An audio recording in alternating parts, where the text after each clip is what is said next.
دانیہ کی جو طبیعت خراب تھی اور اس سے اٹھا نہیں جا رہا تھا، اس کی وجہ یہ تھی کہ وہ اصل میں پریگننٹ ہو گئی ہے۔ جب اس کی آنکھ کھلتی ہے تو وہ اپنے کمرے میں پھولوں کی بہار دیکھتی ہے، جس سے کہ وہ کافی خوش ہو جاتی ہے، اور اس بات سے تو اور بھی زیادہ خوش ہو جاتی ہے کہ اس کا شوہر اس کی کامیابی پہ بہت خوش ہے۔ شاہانہ بیگم بھی الیکشن میں جیت چکی ہوتی ہیں۔ ان کی بہن ان کو بہت مبارکباد دیتی ہے، لیکن دانیہ کی کامیابی پہ وہ بالکل خوش نہیں ہوتی بلکہ کافی جلتی ہے۔ شاہانہ بیگم چھپے انداز میں اور ان کی بہن یعنی کہ دانیہ کی سوتیلی ماں کھلم کھلا دانیہ کو یہ احساس دلاتے ہیں کہ اس کی کامیابی دراصل اس کی کامیابی نہیں بلکہ ان کے خاندان کی کامیابی ہے، اور دانیہ کا تو صرف سامنے ایک چہرہ ہے، اصل کامیابی تو یہ شہروز کی ہے، اور اصل میں شہروز ہی حکومت کرے گا۔ لیکن اکیلے میں دانیہ کا باپ اس کو سہارا دیتا ہے، اس کی کامیابی پہ بہت خوش ہوتا ہے اور دانیہ کو سمجھاتا ہے کہ وہ حکومت کرے، وہ پیچھے نہ ہٹے بلکہ آہستہ آہستہ اپنی جگہ بنائے۔ بعد میں جب شاہانہ بیگم یہ کہتی ہیں کہ پارٹی چیئرمین نے تمام ایم پی ایز اور ایم این ایز کو اپنے پاس میٹنگ پہ بلایا ہے لیکن دانیہ وہاں پہ نہ جائے، اور وہ کہہ دیں گی کہ دانیہ کی طبیعت خراب تھی اس لیے وہ نہیں آ پائی، تو اس بات کو نہ دانیہ پسند کرتی ہے اور نہ اس کا باپ، اور باپ تو شاہانہ بیگم کو کنفرنٹ بھی کرتا ہے لیکن شاہانہ بیگم اس کو چپ کرا دیتی ہیں، سنپ کر دیتی ہیں، اور دانیہ اور اس کا باپ کچھ نہیں کر پاتے۔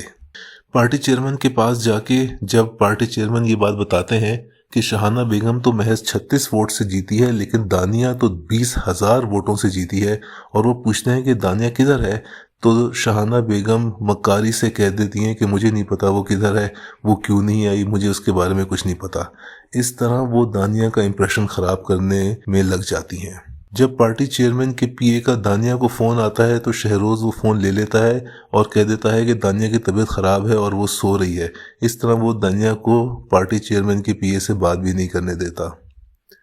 شاہانہ بیگم گھر آ کے بتاتی ہیں اپنی بہن کو کہ وہ سی ایم یعنی کہ چیف منسٹر بننے والی ہیں، جس پر ان کی بہن بہت خوش ہوتی ہے، لیکن جب وہ بتاتی ہیں کہ دانیہ کو بھی ایک منسٹری آفر ہوگی تو دانیہ کی سوتیلی ماں یعنی کہ ان کی بہن اس پہ کافی جل جاتی ہے۔ شاہانہ بیگم بعد میں اپنے بیٹے شہروز کو کہتی ہیں کہ وہ دانیہ کو سمجھائے کہ جب اس کو کوئی منسٹری آفر ہو تو وہ انکار کر دے۔ شہروز بعد میں دانیہ کے پاس بیٹھ کے اس سے پہلے تو پیار بھری باتیں کرتا ہے لیکن پھر اس کو کہہ دیتا ہے کہ وہ اگر منسٹری آفر ہو تو اس پہ انکار کر دے اور اپنے ہونے والے بچے اور گھر پہ توجہ دے، جس سے کہ دانیہ کو لگتا ہے کہ شاید اس کا شوہر اتنا بھی اس کی کامیابی سے خوش نہیں جتنا کہ وہ شروع میں دکھا رہا تھا۔ بعد میں دانیہ اور شہروز نانا جان کے پاس جاتے ہیں، ان کو الیکشن میں کامیابی کی خبر بھی دیتے ہیں اور پر نانا بننے کی خبر بھی دیتے ہیں، جس پہ نانا بہت خوش ہو جاتے ہیں۔ پھر اوتھ ٹیکنگ سیریمنی ہوتی ہے جس میں کہ شاہانہ بیگم بھی اوتھ لے لیتی ہیں اور دانیہ بھی اوتھ لے لیتی ہے ایم پی اے ہونے کا۔ بعد میں دانیہ اپنے نانا کے پاس بیٹھ کے افسوس کر رہی ہوتی ہے کہ وہ ایم پی اے تو بن گئی لیکن اس کو کوئی منسٹری نہ مل سکی، اگر منسٹری مل جاتی تو وہ کتنے لوگوں کا بھلا کر سکتی تھی، کتنے لوگوں کی مدد کر سکتی تھی۔ لیکن نانا اس کو سمجھاتے ہیں کہ لوگوں کی مدد کرنے کے لیے حکومت میں ہونا تو ضروری نہیں، وہ دلوں کی ملکہ ہے اور وہ حکومت کے بغیر بھی لوگوں کی مدد کر سکتی ہے، ان کے ہونٹوں پہ خوشی لا سکتی ہے،